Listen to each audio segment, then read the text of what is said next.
down towards the ground. Now I'm going to start going higher. The rope, what did it do? Hey everyone, hope your January's have been going well so far. Started to rain, snowing a good bit earlier. Jumping rope with CrissCross half-pound rope.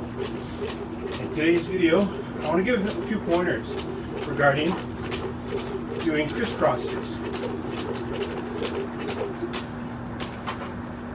So when you're doing the basic crisscross, I was doing the crisscross combined with a boxer skip there.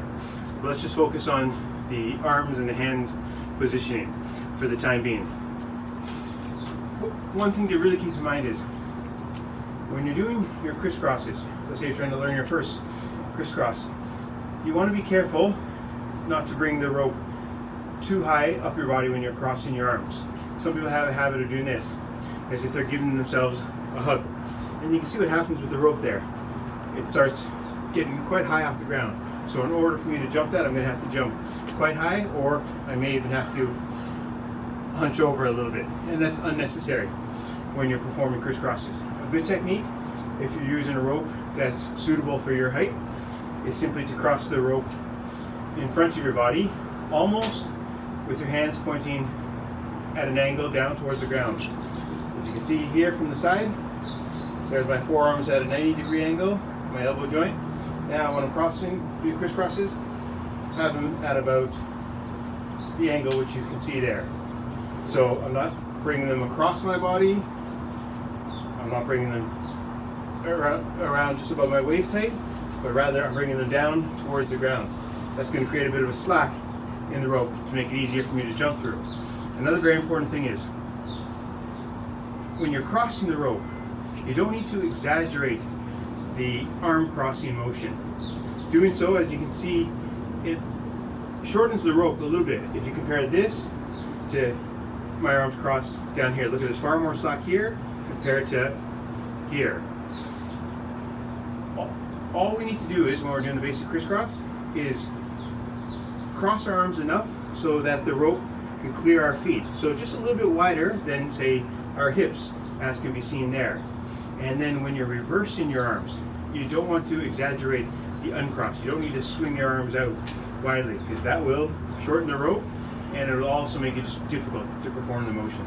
So when we're crossing the rope, just keep the rope relatively close to the sides of our body, just outside our hips. And when we're crossing our arms, we're doing it down towards the ground, and then we just bring back our wrists in a nice flicking and fluid motion. You could even do figure eights when you're uncrossing the rope to get into the habit of what it's like to bring your wrists over and then across. Let me show you what that looks like here. Come on, nice bit of snow coming now a bit again. Down towards the ground. Not too far outside my body.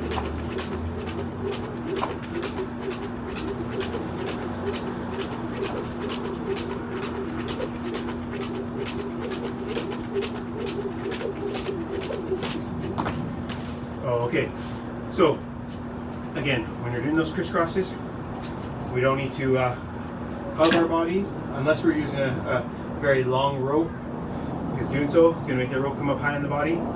We don't need to cross the rope directly center our body. Rather, a good technique is to go down at an angle towards the ground. Remember, when we're crossing the rope, we don't need to go too far outside our legs to get through the rope, and then just we want to reverse the motion. Try to keep fairly tight to our bodies. Nice, a lot of wrist motion. Okay, beautiful snow.